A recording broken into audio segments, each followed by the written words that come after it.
Jim, I want to ask you, first of all, what do you know, what have you heard about the possibility of a plan to get things going again? Uh, No easy questions there now. yeah. So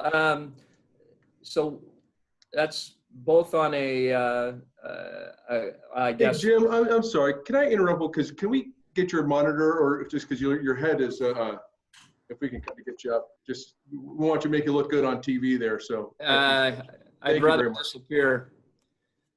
As far as it's a multi-layered one as far as how we get things going again. It's from the NCAA. They're not going to dictate as far as, states and conferences and things like that, but overall rules. And then you have the conferences, and in the SEC, that's 11 different states coordinating together with the states and the counties, and then the campuses. And so it's a work in progress, I guess, is what I can say. It's something that we're continuing to have weekly meetings. The presidents and chancellors are meeting on a weekly basis. We have a task force from the SEC that's working on that. We have our individual campuses have a working group to work on repopulation. So all of those, coming together, and the first June 1st is the first time where we can, right now, the way it stands, would be the first time where we could repopulate and have workouts in gyms and fields and things like that, weight rooms. And by the 22nd, I think the presidents and chancellors have a meeting, and they'll decide whether that's to stay with that date or to adjust that date. So that's where we are right now. As far as games, we're continuing to look at starting as scheduled in the fall, and if it changes, we'll have to adjust. But that's what we're doing, and we're relying on the medical and then obviously the campuses to coordinate that. Jim, if classes weren't to happen, this is a hypothetical here, do you envision that athletics can still go on, or is that not something that you think could happen? Yeah, so great question, and that's one that's been out there, and I think, snippets of interviews have been taken, but really, campus, if it's operational, we can have sports, and now classes are a different matter. They may need to decide, at an earlier date, that they're going online, or online with some classes, and some students, working in labs and those kinds of things. So it's not an all or none as far as if a school is online, it doesn't necessarily prevent athletic events from happening, because if a campus is operational, then we could possibly have athletic events. Then got to ask as well, have you heard any update on Mizzou baseball or softball postseason bans, or is that still down the road? I haven't heard anything on that. Hope to, though, soon. Jim, what do you need to, I guess, see and have in place to feel comfortable having athletes back on campus? A great question, Peter. From our standpoint, we want to make sure it's safe. And so we've been slowly populating our athletics facilities, and we have a few people working. I know in the South End Zone, that was our first building to open up, if you will. And Coach Drinkwitz is having offense in the morning, defense in the afternoon, so that there's not too many people in there all at once. But we're relying on the health officials. We're relying on, we have a small working group that has medical officials in it, and that we're taking temperature with anyone that enters the building. They're registering. They're getting. You might be able to see you can't see I've got a green dot on that makes me legal for today. So we're having everyone check in our medical areas in each of the buildings, and then being able to access the building. So That's how we're working it. The student athletes, that'll be another level, if you will, because they're going to be coming from different areas. You know, how long we quarantine? Do we have everyone take a test? We haven't determined all that yet, and I'll take advice from the medical officials on the best way to do that. Jim, where are you at on the any possibility of playing with reduced crowd, no fans? What are the discussions there, and what's the potential impact of all that on your department's revenue? So, good question. Where I'm at is, you know, I want to see, you know, events happen in the fall where that normal falls. For the fall, I listened to a great session today by NACDA, you know, and they surveyed about 600 people, and you know how comfortable they were. And some people said, you know, I'm never going to another event again in my life. And then, you know, the same percentage were, I'm going no matter what. I'm going to go to an event. And then probably in the middle is about 75% of the people, you know, they want to feel safe, and they want to, but they want to go to sporting events because that's their normal life. And so what we have to do is really make people feel comfortable by the fall of going to an event as best we can. And does that mean you know, 10%, 20%, 50% of the facility? I don't know. Full one right now without a vaccine probably is not something you'll see. But I saw a picture from 1918, and I think it was a Spanish flu or something hit, and it was a Georgia Tech game, and people had on masks, and it looked like they were social distancing, but they were at a football game at Georgia Tech in 1918. So it can be done, and we'll look for the best way to do it. Jim, if you listen to, I've read different university presidents from around the country, athletic directors. They all seem to have different opinions as to how the season could take place. Some are saying, we think we can get it started in September. Some are saying we might have to stop, start it back up, wait till the spring. Is it feasible to get everyone on the same page? And if not, how could you put together a football season where some want to play in the fall and others want to delay or not play at all? Or it seems like there's a lot of moving pieces from different decision makers across the country. Right, and I think there will continue to be, and they're obviously they have their own opinions, but anything of an opinion right now is a guess, and it's most likely to be wrong. So we're going to wait. You know, it'll be the middle of July probably before anyone really makes a decision on the fall. So we've got a couple months yet to go and see where things are, and then make the best decisions possible by that time. There has been, you know, looking at it historically, World War II or so, the SEC didn't play a full schedule. Some people played, some didn't. There's historical events that have happened that have caused sport to be changed. And I wasn't, you know, when 9/11 happened, it was like, oh, we didn't have any time to prepare. And so we made adjustments at that time. And so I would imagine we'll be doing the same thing this fall. Jim, you mentioned. Jim, have you? Sorry. You want me to go? Jim, have you planned or instituted? Go. Sure. Go ahead. Jim, have you planned or instituted layoff furloughs within your? You know, we're still wrestling around. You know, we're continuing to have budget meetings, and we'll be taking some kind of actions to help us with our budget. You know, we're thinking, you know, just basing it on, we think, you know, maybe there'll be a 20% downturn in tickets and donations, and so what does that mean to our budget? And so we need to make adjustments to our budget, but we're still a ways away from that. And but I would say all those HR tools we'll need to utilize.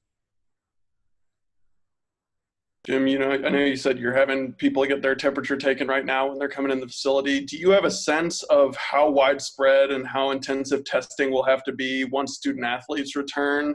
And do you have a sense on if it's a point where, or what would happen if one student athlete tests positive? Is that something that's in danger of kind of shutting everything back down? Yeah, I think Mitchell, that's the, I'll take advice from the professionals on that as far as, do we recommend that? I know, some of our coaches are feeling, okay, let's test everyone as they come in, as they come back. And so we have a baseline there.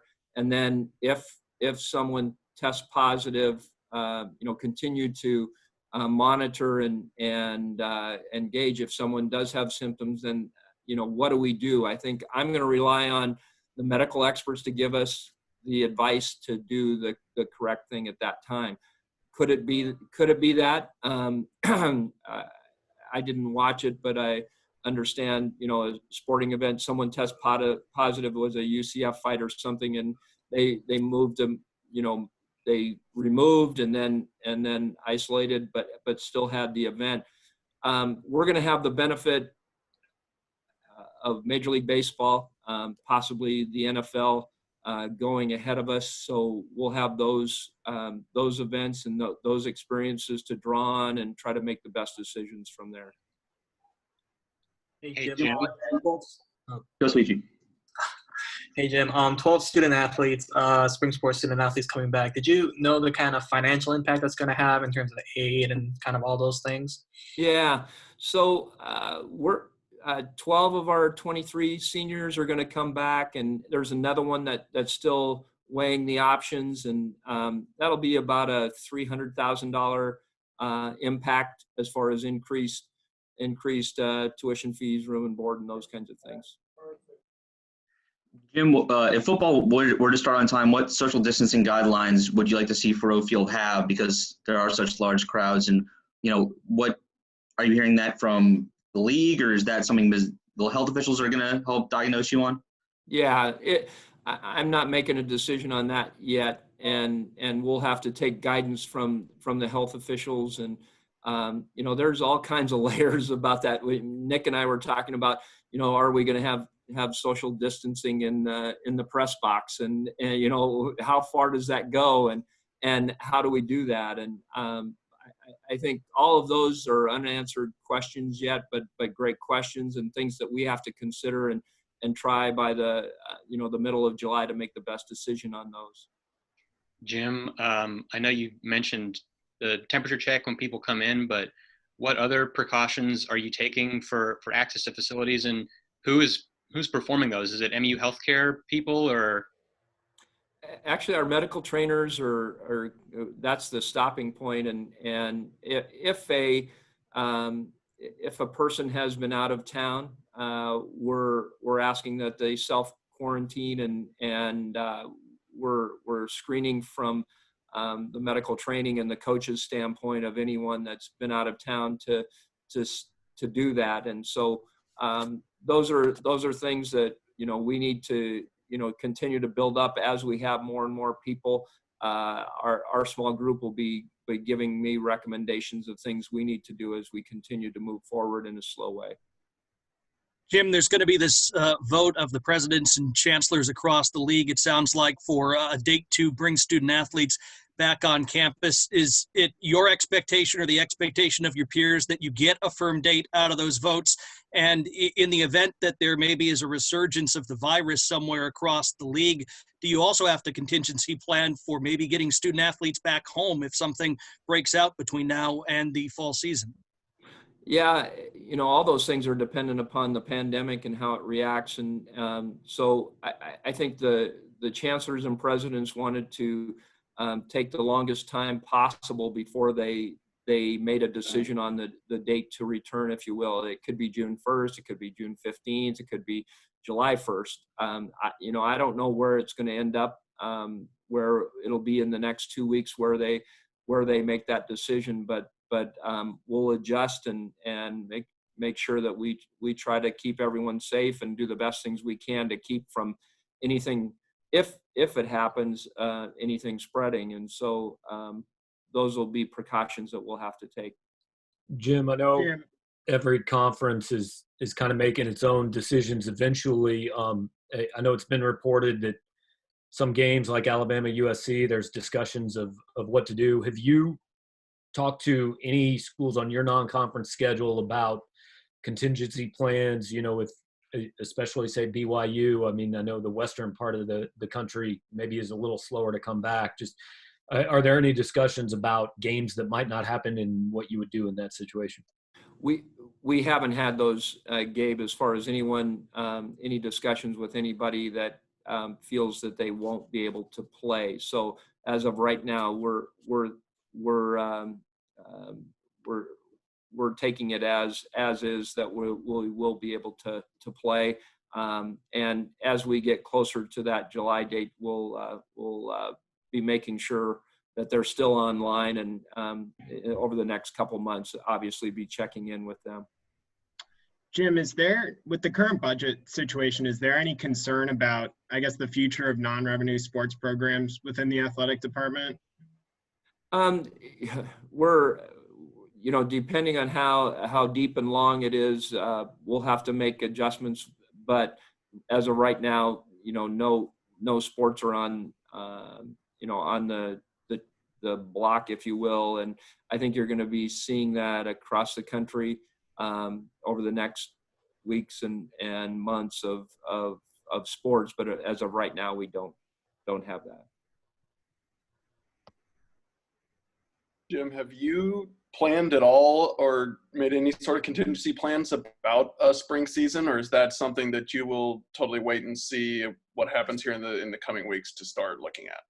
Yeah, that's probably one of the, the spring season, one of the 12 options or whatever that, we've looked at, but it's not spending much time on that right now. The fall is the focus. And because from me personally, I think, we need to focus on the fall. Who knows what the spring brings? And I'd rather deal with the president and try to have a season in the fall if things are in the right, I guess, right status, if you will, as far as with the health officials. And I think the health officials are going to drive that. If it gets, to that point, then yeah, then we would look at it. But I think that's far down the road. Jim, I know we've heard a few times in this conversation that decisions coming down the line. What would be kind of the next steps you're taking to kind of get back to normal as of right now, beyond just the vote that's taking place? Is there something right in front of you that you want to kind of take care of right now? We're continuing, in each of our buildings, we've continued to build up staff and right now it's very limited. I want to, the university is looking at May 20th is really where they'll start to really repopulate more. The president asked us to move forward, and because we had more control, if you will, of our buildings, and asked us to start. But I think that's been going well so far. We want to work in cooperation with the university and do it in a respectful way, in a safe way, and really anybody that is feels uncomfortable, that can work at home, that or feels at risk, then we're asking them not to come. Jim, when you're saying that obviously full stadiums seem unlikely, whatever that reduced capacity is, how do you make the determination who gets to go? I mean, is it students? Is it by donation level? Do you have a plan for certain numbers of games? I mean, obviously those would be difficult calls for every athletic director to make. Yes, and I'll kick that can as far as long and far as I can until July 15th. But yeah, we would have to be ready for, scenarios like that. Jim, could there be college football if fans were not allowed in? If you had to play them in empty stadiums, is it feasible financially? Yeah, it's feasible, and but I think more importantly, what's the status of the campus at the time? Like I said at the start, I think there's been misinterpretation, if you will. If there's no classes, then there's no college football. Well, if there's classes, if there's some classes or the campus is operational, then I think there can be football. The classes may be decided, maybe it's the 1st of July, they decide to go online, or like the Cal State system, they said they were going to go online. What does that mean to athletics? I don't think they have all the answers to that yet, but it doesn't necessarily prevent athletics from going on if people are on campus. Jim, I know the deadline for TSF and season ticket donations is the end of this month. Just, do you know yet where you're at year over year in comparison, or how much this may have affected? I know that donors have some options as to what they can do with their money, and there's contingencies for if the season doesn't happen. Right. We tried to explain that up front or recently, just to make sure and rest their concerns. But we know we're tracking behind. I don't know the exact number, but it's continuing to build. And I think as people gain confidence, and we need to help them gain confidence that we're gonna, if there's games, we're gonna do it in the right way. And so they'll, I think, like all of you, everyone wants to attend. The fans want to go to a game, want to feel normal, and so we're going to work towards that. But yeah, we're behind, but I don't have a percentage on that. Jim, I know you talked about workers having the option, kind of they didn't feel comfortable coming to work. If the athletic department was able to open at some point over the summer for athletes to have practices or workouts, would athletes be required to come, or would it be on a voluntary basis, or would it kind of depend on the sport? Yeah, I think that's up to them, and really football and men's and women's basketball are the only ones that have mandatory practice, if you will. And so I think the coaches will be working with those student athletes to make sure that them and their parents feel comfortable. And if they don't, I think all of our coaches would respect that. All right, thank you.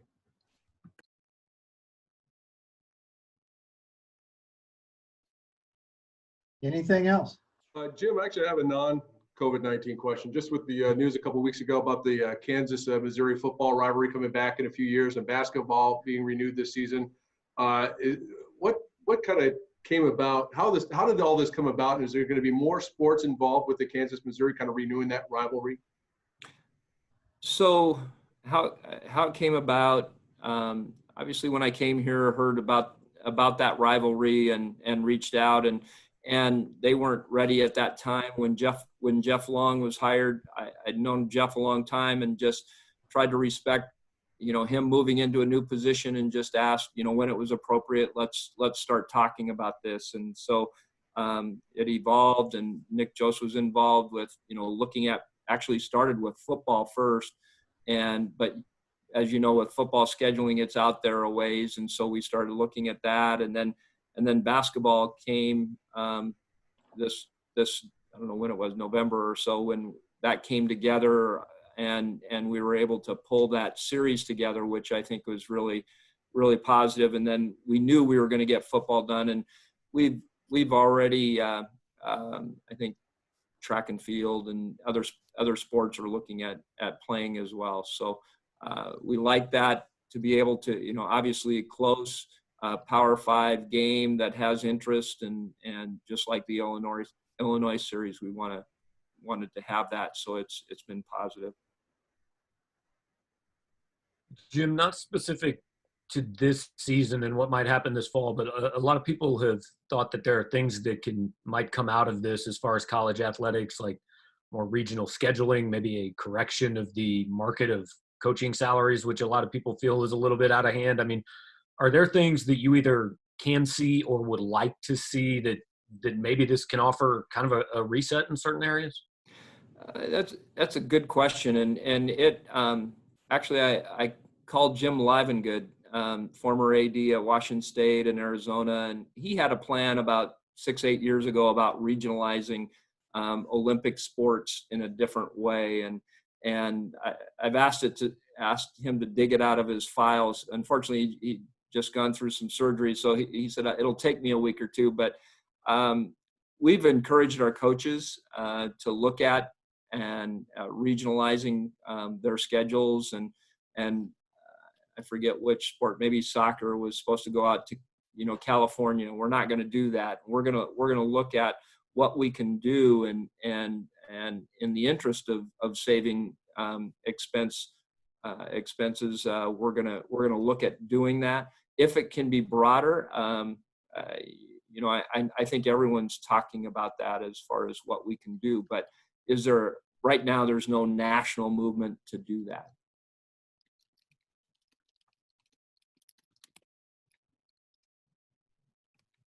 Hey, Jim, we've seen it's been generally the states in the Southeast that have been a little more eager to open up their businesses. When you're talking with your peers in the SEC, is there kind of a consensus among them that they'd like to be more aggressive towards this, or is there a lot of back and forth disagreement, depending on where they come from? We've been able to make decisions collectively, and I think we'll continue to do that.